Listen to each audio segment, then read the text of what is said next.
Il fait l'état de siège et se retirer et ne pas terminer la question. Et là, il est du bon côté de l'histoire parce que il aurait sauvé les Congos de la marginalisation. On tué la population, on violé. Où se trouvait les politique de l'Est, donc de Beni Boutembo, qui parle qui sont critiques envers l'état de siège.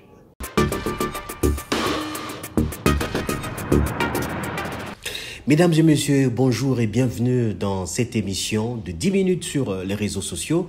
On est avec le directeur général Freddy Mulumba de la RTNC. Il est politologue, écrivain, journaliste, vous le savez. Et nous analysons d'habitude l'actualité avec lui. Aujourd'hui, nous allons parler de l'état de siège qui a été institué par le chef de l'État pour mettre fin à l'insécurité dans la partie est du pays. Mais aujourd'hui, l'état de siège suscite un bon nombre de questionnements. Faut-il continuer, oui ou non, avec l'état de siège? Qu'en est-il de l'origine de l'insécurité dans l'est du Congo? On en parle avec Freddy Mulumba. Freddy Mulumba, bonjour. Bonjour, cher Adam. Alors, vous suivez l'actualité comme nous. L'état de siège aujourd'hui suscite un nombre important de questions. Il y en a qui disent, les députés, qu'il faut mettre fin à cela, mais nous allons repartir sur l'histoire, sur l'historique de l'insécurité à partir de l'est du pays. Parce qu'il y a eu beaucoup de conférences, mais que s'est-il passé véritablement pour qu'on arrive à la situation que nous connaissons aujourd'hui? Oui, Adam, il faut dire que nous avons quand même tout un passé douloureux.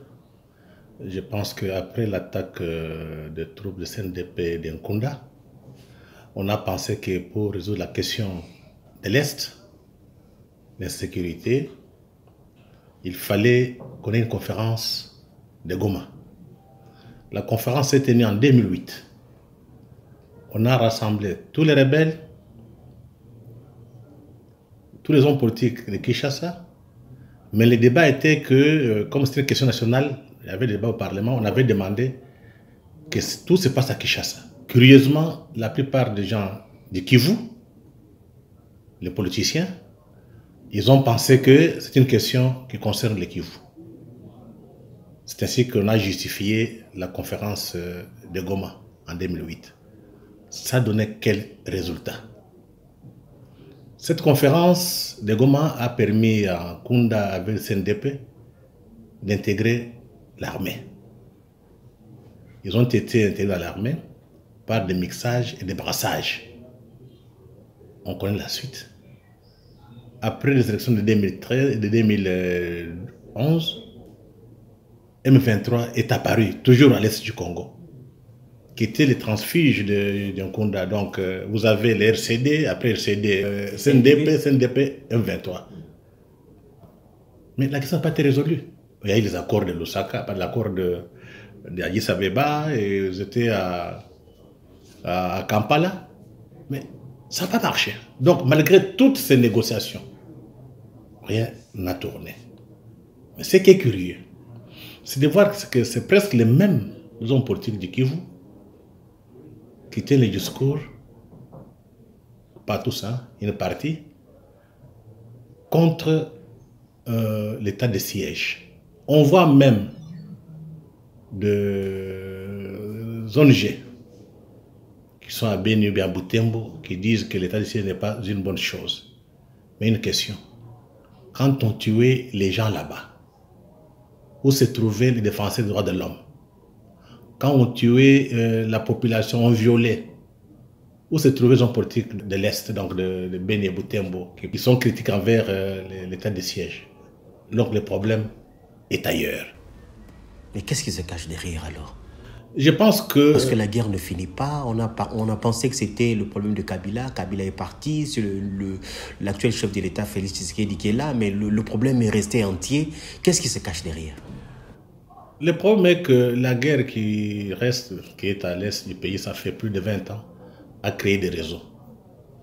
Il y a eu des gens qui ont fait de fortune, de grandes fortunes à l'est. Et vous allez voir que la plupart des hommes d'affaires, pas tous, de l'autre côté, sont en complicité. Et des hommes politiques aussi, certains, sont complices.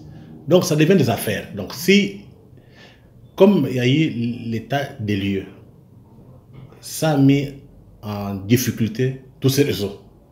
Que faire? Il faut saboter pour qu'on revienne, pour qu'ils défendent leurs propres intérêts. Voilà pourquoi ils sont très critiques. Voilà pourquoi il y a encore les ONG des droits de l'homme qui parlent. Mais ils ignorent qu'avec l'arrivée de... Donc, ils ignorent en quelque sorte, avec l'arrivée de l'état de siège, il y a moins de morts. Aujourd'hui, la population se sent sécurisée. Mais ce qui est curieux, c'est de voir leur discours. En fait, ils sont dans le business. Hein? Quand vous pleurez ici, on tue les gens à l'Est, il y en a qui sont contents parce qu'ils font des affaires. Et n'oubliez pas, à l'Est du Congo, aujourd'hui, c'est des coffres forts. Vous avez tous les minéraux. Vous avez les cassetterites qu'on appelle avec le coltan. Vous avez l'or. Or, sur le plan international aujourd'hui, il y a les booms des minéraux stratégiques pour la révolution numérique couplée de la transition énergétique. Mais il y a aussi la crise économique qui fait que beaucoup d'hommes d'affaires préfèrent investir dans l'or. L'or est tellement demandé sur le plan international. Donc, si l'état de siège s'installe, les militaires contrôlent toute la situation, tous les puits des mines, les hommes d'affaires qui sont basés à Kigali, qui sont basés à Kampala, sont en difficulté. Voilà pourquoi on instrumentalise la population pour dire que l'état de siège pose problème. Mais je pense que ils ne comprennent pas le sens de l'histoire. Mais dans la durée, quelle est la solution qu'il faut préconiser? Parce que ceux qui disent que l'état de siège n'est pas une solution, ils prennent comme argument le fait que chaque fois on renouvelle l'état de siège. Alors, quelle est dans la durée une solution pour mettre fin définitivement à la guerre dans la partie est du pays?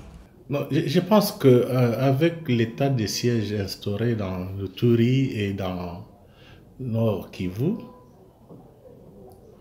le président Félix-Antoine Tshisekedi est du bon côté de l'histoire.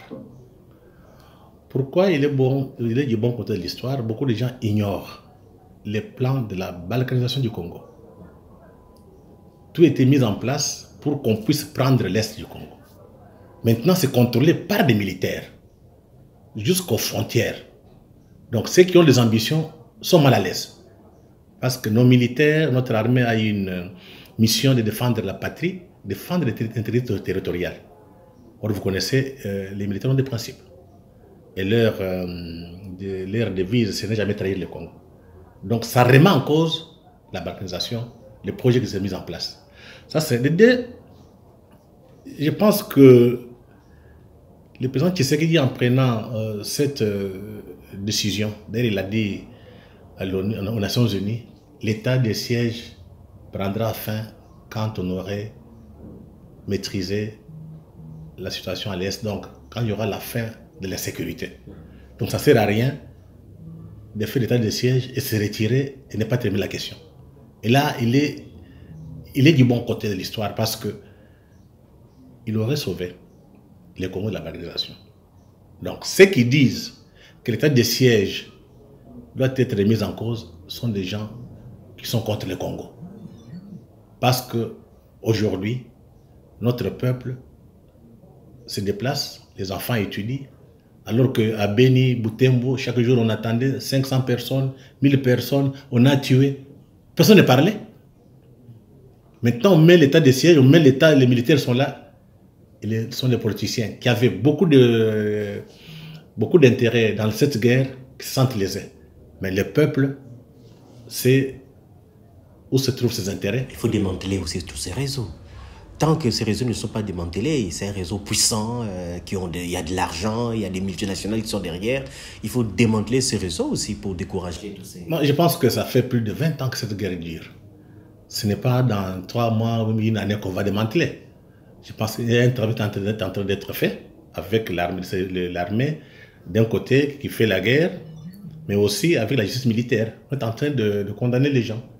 Donc c'est en mettant l'état des droits qu'on pourra démanteler tous ces réseaux mafieux. Il n'y a que ça.